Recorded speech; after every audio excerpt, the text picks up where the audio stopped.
Mouvement dans un champ uniforme, partie 2. Mouvement d'une particule dans un champ électrique uniforme. Au voisinage de charge électrique se crée un champ électrique E. Si on place sur le point bleu une charge positive, le champ électrique dans le voisinage au niveau des croix aura cette direction, ce sens, la norme n'est pas connue. On remarque que le champ électrique a tendance à fuir la charge positive. Si on place maintenant en ce point une charge négative, le champ électrique aura, au niveau des croix, ses directions et ses sens. Cette fois-ci, le champ va aller vers la charge négative. Si, en un point, on place une charge, positive ou négative, et si en ce point, il existe un champ électrique, alors la charge va subir une force électrique dont l'expression est F égale QE. Sur l'image de gauche, on place en un point une charge négative. En ce point, il existe un champ électrique qui est représenté, qui a été créé par une charge qu'on n'a pas mise sur l'écran. Pour cette particule, la force électrique aura cette direction et ce sens. F est égal à moins QE, la force a donc un sens contraire à E. Pour le dessin de droite, on a placé cette fois-ci sur le point bleu une charge positive. Cette fois-ci, la force électrique égale à plus QE aura le même sens que E. Un condensateur plan est constitué de deux plaques conductrices parallèles portant des charges électriques opposées. Entre ces deux plaques chargées, il existe une tension U dirigée vers la plaque positive. Le champ électrique qui existe entre ces plaques est donné par la valeur de U divisée par la distance entre ces plaques. Dans un condensateur plan, le champ électrique est uniforme. Il est toujours perpendiculaire aux armatures et il est dirigé vers l'armature négative. Si on représente le champ dans ce condensateur à différents endroits, on aura systématiquement des vecteurs qui auront même direction, même sens, même norme. On s'entraîne. Dans les différents cas qui vont apparaître, je vous propose de réfléchir à la direction et au sens de E et à la direction et au sens de la force électrique. Vous pouvez éventuellement arrêter la vidéo pour réfléchir. Dans ce cas, E est dirigé verticalement vers le bas, F est dirigé verticalement vers le haut puisque la particule chargée est négative.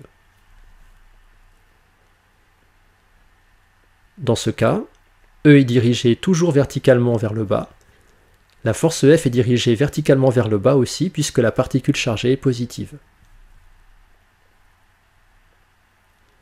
Dans ce cas, E est dirigé verticalement vers le haut, la particule étant négative, F est dirigée verticalement vers le bas. Nous allons étudier maintenant un premier mouvement, le mouvement d'une particule chargée dans un champ électrique. Pour cette étude, on va prendre une force dirigée verticalement vers le bas, une particule positive, on va choisir le repère suivant et on prendra une vitesse initiale V0 dirigée horizontalement suivant l'axe des X. La position initiale pour le mouvement sera l'origine du repère. Pour trouver l'expression de l'accélération de la particule, on va suivre les 4 étapes habituelles. On va commencer par définir le système étudié. C'est une particule ponctuelle modélisée par G, de masse petit m et portant une charge électrique Q. Le référentiel d'étude est le référentiel terrestre supposé galiléen, muni du repère OIJ avec J dirigé verticalement vers le haut. Quand on fait le bilan des forces appliquées, en général dans ce type d'étude on néglige toutes les forces, sauf la force électrique. Et la force électrique sera donnée par F égale QE. Finalement, on applique la deuxième loi de Newton, on écrit que MA est égal à F, MA est donc égal à QE, donc le vecteur A est égal à Q sur M fois E. Alors on arrive maintenant à une partie très délicate de l'exercice. On doit donner les coordonnées de l'accélération.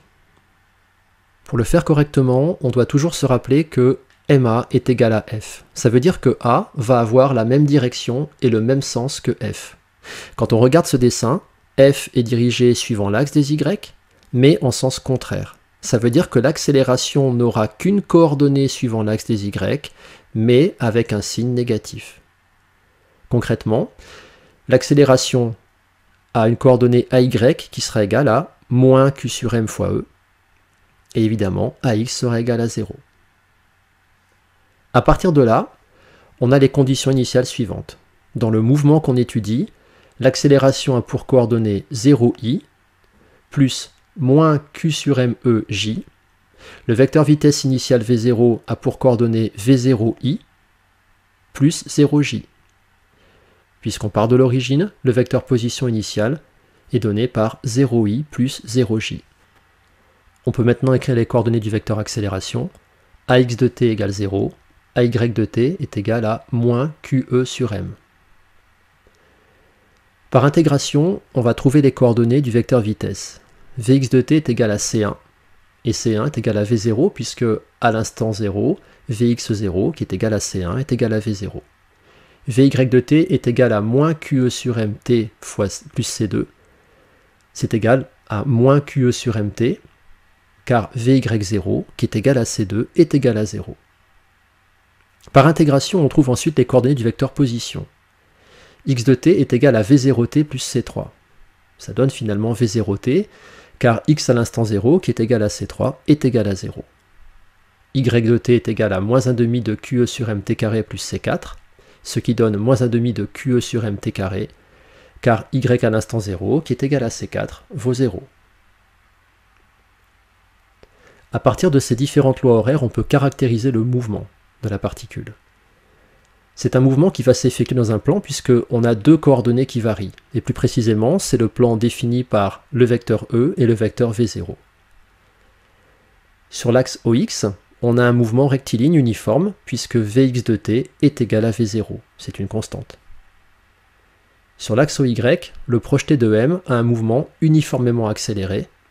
Quand on regarde l'expression de Vy, on se rend compte que quand la date augmente, cette coordonnée négative va avoir une valeur qui va augmenter sans cesse. C'est donc un mouvement qui est bien accéléré. Équation de la trajectoire du mobile. Une équation de trajectoire s'obtient en exprimant une des coordonnées en fonction de l'autre. On va prendre les deux lois horaires précédentes sur les positions, x de t, y de t. De la première loi, on va sortir que t est égal à x sur v0. Ensuite, on va remettre cette expression de t dans la deuxième loi. On obtient y de x. Y en fonction de x égale à moins qex carré sur 2mv0 carré. On a bien ici l'équation de la trajectoire, une coordonnée en fonction d'une autre. Cette équation est une équation de parabole. On passe maintenant à l'étude du deuxième mouvement. Dans ce cas, on va garder le même repère, mais on va prendre une particule négative. Cette particule va être lancée avec un vecteur vitesse v0 qui fait un angle alpha avec l'horizontale. Dans notre cas de figure, le champ électrique est dirigé verticalement vers le bas. La force électrique, elle, est dirigée verticalement vers le haut, puisque F égale moins QE. On a établi précédemment que MA égale F. Et donc on arrive maintenant à la partie délicate de l'exercice. On doit exprimer les coordonnées de A en fonction de X et de Y. Si on regarde l'image, le vecteur force F est dirigé suivant l'axe des Y dans le même sens. Donc, A va avoir le même sens que l'axe des Y. Automatiquement, AY sera positive. D'après ce qui apparaît sur l'écran, on en déduit que AY est égal à QE sur M, et que bien sûr, suivant l'axe des X, puisque A est perpendiculaire à l'axe des X, il n'y a pas de coordonnées pour l'accélération. AX égale 0. Les conditions initiales sont les suivantes. A est égal à 0i plus QE sur MJ. Le vecteur vitesse V0 est égal à V0 cos alpha i plus V0 sinus alpha j. Le vecteur position initiale est égal à 0i plus 0j. Les coordonnées du vecteur accélération sont pour AX 0, pour AY plus QE sur M. Par intégration, on trouve les coordonnées du vecteur vitesse. Vx de t est égal à C1, c'est-à-dire V0 cos alpha, puisque Vx0, qui est égal à C1, est égal à V0 cos alpha. Vy de t est égal à QE sur Mt plus C2, c'est-à-dire QE sur Mt plus V0 sinus alpha, car Vy0 est égal à C2, est égal à V0 sinus alpha. Par intégration, on trouve les coordonnées du vecteur position. X de t est égal à V0 cos alpha t plus C3, c'est-à-dire V0 cos alpha t, puisque x0 qui est égal à C3 vaut 0.